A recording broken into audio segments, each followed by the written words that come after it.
Hello everyone, welcome back to my YouTube channel.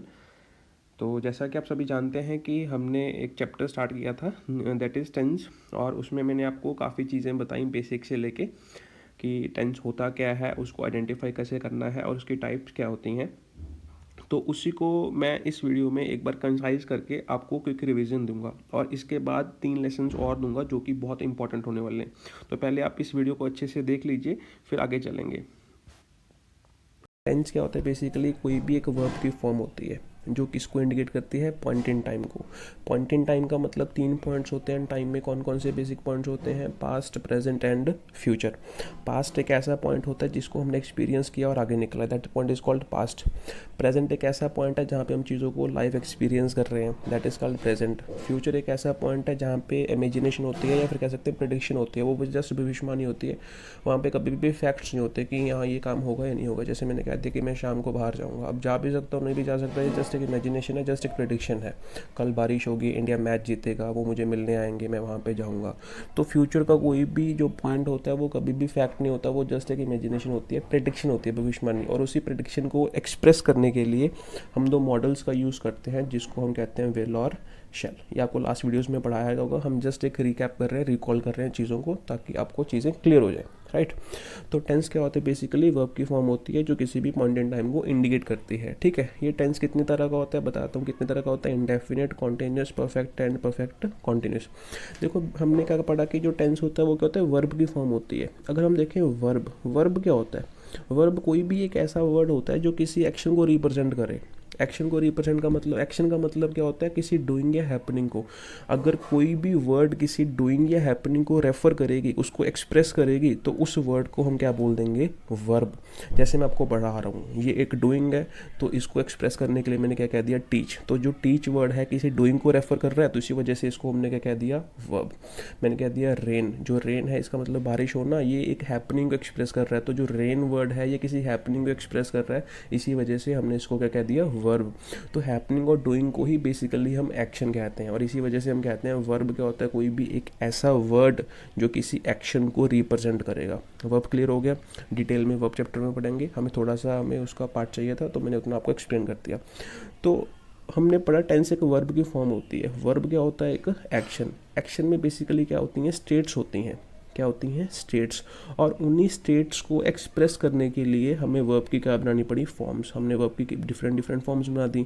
जैसे मैंने बना दिया गो, गोज, वेंट, गोन। ये हमने क्यों बनाई? क्योंकि मैंने एक्शन की स्टेट्स को एक्सप्रेस करना था। और एक्शन की कितनी स्टेट्स हैं? कितनी स्टेट्स हैं?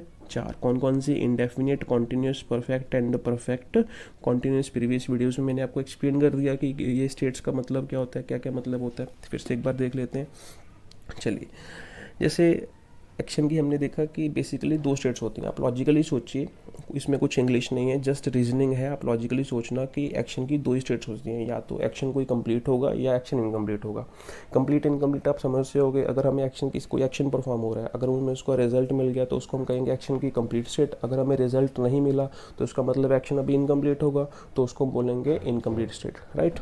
जैसे मैंने बोल दिया कि I have done my graduation, ये एक्शन कौन सी स्टेट का होगा? कंप्लीट या इनकम्प्लीट? हमें सबको पता है कि ये कंप्लीट स्टेट का एक्शन होगा। अगर ये कंप्लीट स्टेट का एक्शन होगा तो उसको एक्सप्रेस करने के लिए हमने कौन सा टेंस यूज़ किया? Perfect tense. क्योंकि परफेक्ट टेंस में हम क्या यूज़ करते हैं? हैव प्लस वर्ब की कौन सी फॉर्म? Third form.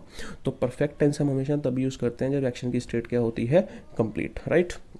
फिर हमने बोला I am preparing for government jobs. अगर मैं खुद अभी भी प्रिपेयर कर रहा हूँ तो क्या मेरी जॉब अभी लगी होगी? नहीं लगी होगी, तभी तो मैं प्रिपेयर कर रहा हूँ। मतलब इसका रिजल्ट हमें नहीं मिला, मतलब एक्शन स्टार्ट तो हो गया लेकिन एंड तक नहीं पहुँचा, तो वो बीच में कहीं पे होगा, तो एक्शन की स्टेट क्या होगी? इनकम्प्लीट। इनकम्प्लीट का मतलब होगी इसमें होगा कॉन्टिन्यूटी में। कॉन्टिन्यूटी में है तो हमें उसके लिए कौन सा टेंस यूज़ करना पड़ेगा? Continuous tense. तो कॉन्टिन्यूस टेंस हमेशा तब भी यूज़ करेंगे जब एक्शन की स्टेट कैसी होगी? Incomplete. Am I clear? I hope आपको समझ आ होगा कि 2 स्टेट्स होती हैं, कंप्लीट और इनकम्प्लीट। कंप्लीट के लिए हम कौन सा टेंस यूज़ करेंगे? Perfect tense. और इनकम्प्लीशन के लिए हम कौन सा टेंस यूज़ करेंगे? Continuous tense. लेकिन कुछ स्टेट्स ऐसे भी होती हैं जो डिफाइन नहीं कर पाते। फॉर एग्जांपल, जैसे हाँ, हमने कह दिया कि I wake up at 6 AM every morning, right. अब देखो, जैसे मैंने कहा कोई इंसान है, ठीक है, उसने एक्शन ए पॉइंट पे स्टार्ट किया और बी पॉइंट पे ख़त्म कर लिया, मतलब उसकी स्टार्टिंग और एंडिंग जो होगी वो डिफाइंड होगी। डिफाइंड का मतलब पता है हमें कहाँ पे स्टार्ट हुआ कहाँ पे ख़त्म हुआ, राइट। इस इनकम्प्लीशन में भी हमें डिफाइंड होगी। अगर हम तभी तो इनकम्प्लीट कह पा रहे हैं, अगर हम उसका एंड पता है कि यहाँ पे एंड होगा, अभी तक एंड तक पहुँचा नहीं है, तभी तो हमने उसको इनकम्प्लीट कहा। अगर हमें एंड ही ना पता हो तो हम उसको इनकम्प्लीट भी नहीं कह सकते। लेकिन यहाँ पे देखो, जब हमने कहा कि I wake up at 6 AM every morning, क्या हम इसका एंड और स्टार्ट डिफाइन कर सकते हैं? लेट अस सपोज कि आज जो तारीख है, there is a certain date, कोई भी तारीख मान लो 14 अप्रैल, राइट। आज कोई इंसान 6 बजे उठा, ठीक है, उसने एक्शन परफॉर्म कर लिया, लेकिन कल को ये फिर से एक्शन रिपीट कर रहा है। अगर वो कल को रिपीट कर रहा है तो उसकी स्टार्टिंग और एंडिंग डिफाइन नहीं ना हो पा रही, क्योंकि वो रिपीटेशन हो रही है। अगर इसकी स्टार्टिंग और एंडिंग डिफाइंड नहीं हो रही तो इसी वजह से इसको हमने क्या क्या कह दिया, not defined state. Not defined का मतलब इसको हमने क्या कह दिया, इंडेफिनेट स्टेट। तो जो इंडेफिनेट स्टेट होती है उसका मतलब ये होता है कि जो एक्शन है किसी ना किसी फ्रिक्वेंसी के बाद रिपीट कर रहा है, रीअकर कर रहा है, तो उसको हम कहते हैं इंडेफिनेट स्टेट। एक और एग्जाम्पल से समझ लेते हैं। जैसे हमने बोला कि Mohan is going to school, ठीक है। अब ये ए पॉइंट पे मोहन का घर है, बी पॉइंट पे मोहन का स्कूल है। अब जब मैं कह रहा हूँ Mohan is going to school, तो उसका मतलब he is on the way, वो बीच में कहीं पे होगा, इनकम्प्लीशन है, ठीक है, आपको समझ आ गया। तो इसी वजह से हमने कौन सा टेंस यूज़ किया, कॉन्टिन्यूस टेंस, राइट। फिर हमने कहा कि Mohan has gone to school. Mohan has gone to school का मतलब मोहन घर पे होगा या स्कूल में होगा? स्कूल में होगा, क्योंकि एक्शन की स्टेट क्या है यहाँ पे, कंप्लीट है। कैसे पता चला? क्योंकि परफेक्ट टेंस यूज़ किया है। तो हमें समझ आ रहा है कि परफेक्ट टेंस हम तब यूज़ करते हैं जब एक्शन की स्टेट क्या होती है, कंप्लीट। M I clear? ठीक। फिर हमने बोला मोहन गोज टू स्कूल। क्या आप ये बता सकते हो कि मोहन घर पे है या स्कूल है? हम ये कभी नहीं बता सकते, क्योंकि यहाँ पे स्टार्टिंग और एंडिंग डिफाइंड नहीं है। अगर स्टार्टिंग डिफाइंड नहीं है, एंडिंग डिफाइंड नहीं है किसी भी एक्शन की, तो उस एक्शन की स्टेट क्या होगी, डिफाइंड या not defined? Not defined. Not defined को ही हमने क्या कह दिया, इंडेफिनिट। लेकिन हमें ये तो पता है कि किसी ना किसी सर्टन फ्रीक्वेंसी के बाद मोहन क्या कर रहा है, उस एक्शन को रिपीट कर रहा है। इसी वजह से हम कहते हैं कि ये एक्शन डेली हो रहा है। पास्ट में भी वैलिड था, प्रेजेंट में भी वैलिड है और फ्यूचर में भी वैलिड होगा। Am I clear? तो आई होप आपको ये समझ आ गया होगा। ये हमने क्यों डिस्कस किए, क्योंकि जो मैंने आप आगे वर्ब्स डिस्कस करने हैं उसको एक्सप्रेस करने के लिए, उसको एक्सप्लेन करने के लिए आपको इन दोनों में बहुत अच्छे से क्लियर होना चाहिए कि कॉन्टिन्यूस और इंडेफिनिट में क्या डिफरेंस होता है, ठीक है। चलिए अब कुछ एग्जांपल्स कर लेते हैं, आपको क्लियरिटी हो जाएगी इससे। फिर जो मैंने मेन चीज़ आपको पढ़ानी है वो नेक्स्ट वीडियो में पढ़ेंगे, राइट। चलिए देखो, हमने यहाँ पे लिखा I try to hear what they are saying. अब देखो व्हाट दे आर सेइंग जो है ये इसी मूवमेंट पे इफेक्टिव है या बाद में इफेक्टिव होगा या पहले इफेक्टिव था? इसी मूवमेंट पे इफेक्टिव है। अगर जो वो अभी बोल रहे हैं तो आप सुनने की कोशिश भी तो अभी कर रहे होगे, तो इसी वजह से यहाँ पे जो है टेंस यूज़ किया। कौन सा टेंस यूज़ किया, V1। V1 का मतलब इंडेफिनिट टेंस, लेकिन हमें यहाँ पे टेंस यूज़ करना था, वो कौन सा यूज़ करना था, जो इसी मूवमेंट पे इफेक्टिव है। इसी मूवमेंट पे इफेक्टिव का मतलब क्या होगा, वो इनकम्प्लीशन होगा, टेम्परेरी होगा। अगर वो टेम्परेरी होगा तो कौन सा टेंस यूज़ करेंगे, कॉन्टिन्यूस। तो इसी वजह से हम यहाँ पे आई एम ट्राइंग लिखेंगे, ना कि आई ट्राई। क्लियर? चलिए सेकंड पे आते हैं, she is not coming here very often. देखो जो वेरी ऑफन है इसने हमें क्या बता, देखो अगर सेंटेंस यहाँ तक लिखा होता तो देखो उसका क्या मतलब था, लेकिन यहाँ पे उसने क्या लिखा, she is not coming here very often. Very often का क्या मतलब होता है? ऑफन का मतलब मैंने प्रीवियस वीडियोज़ में आपको पढ़ाया होगा कि फ्रीक्वेंसी होता है। फ्रीक्वेंसी का मतलब ये एक्शन फ्रीक्वेंट हो गया। अगर ये फ्रीक्वेंट हो गया तो स्टेट इसकी कैसी होगी, डेफिनेट या इंडेफिनेट? इंडेफिनेट। अगर इंडेफिनेट स्टेट है तो हमें यहाँ पे क्या लिखना पड़ेगा, she doesn't come here very often, right. Next पे आते हैं, I don't look at you, ठीक है। उसके बाद लिखा my eyes are close tightly, ठीक है। अगर मैं कह रहा हूँ कि my eyes are close tightly, तो इसका मतलब मेरी आंखें अभी बंद हैं। अगर अभी बंद है तो इसका मतलब ये जो एक्शन है इसी मूवमेंट पे इफेक्टिव होगा। अगर इसी मूवमेंट पे इफेक्टिव मतलब ये टेम्परेरी हो गया। अगर ये टेम्परेरी हो गया इसी वजह से कॉन्टिन्यूस टेंस यूज़ करना पड़ेगा। तो हमें यहाँ पे क्या लिखना पड़ेगा, I don't look at you, right. Next sentence पे आते हैं, can I talk to mister Rakesh, I am afraid you can't he takes bath, ठीक है। अगर वो इंसान कह रहा है कि मुझे राकेश से बात करनी है, ठीक है, तो उसने कह दिया कि आप नहीं कर सकते। क्यों नहीं कर सकते? क्योंकि वो कुछ काम कर रहा है। अगर वो कुछ काम कर रहा है तो उसका मतलब ये एक्शन उसी टाइम पे वैलिड होगा। अगर ये उसी टाइम पे वैलिड होगा तो इसका मतलब ये टेम्परेरी एक्शन होगा। टेम्परेरी होगा तो हमें यहाँ पे क्या लिखना पड़ेगा, ही इज़ टेकिंग बाथ।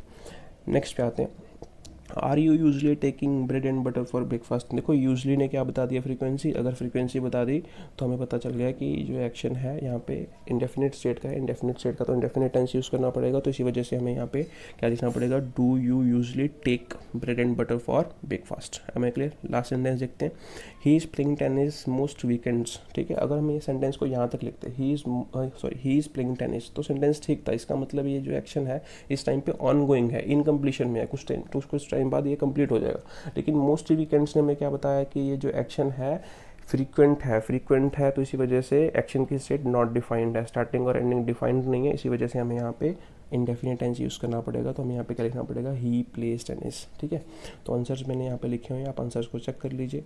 देखो हमने यहाँ पे ट्राई को काट के क्या करना पड़ेगा, आई एम ट्राइंग, राइट।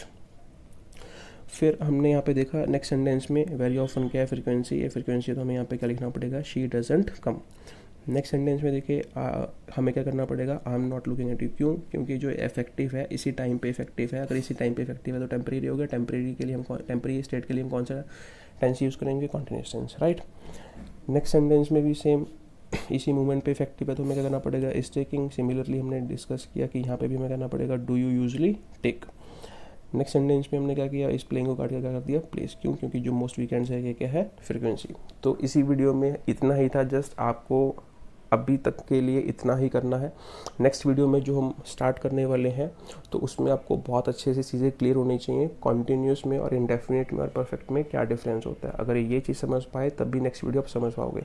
आपको सारी वीडियोज़ अब तक की फिर से देख लेनी है, जिसने भी अभी तक नहीं देखी तो उसको वो सारा देखना है, राइट।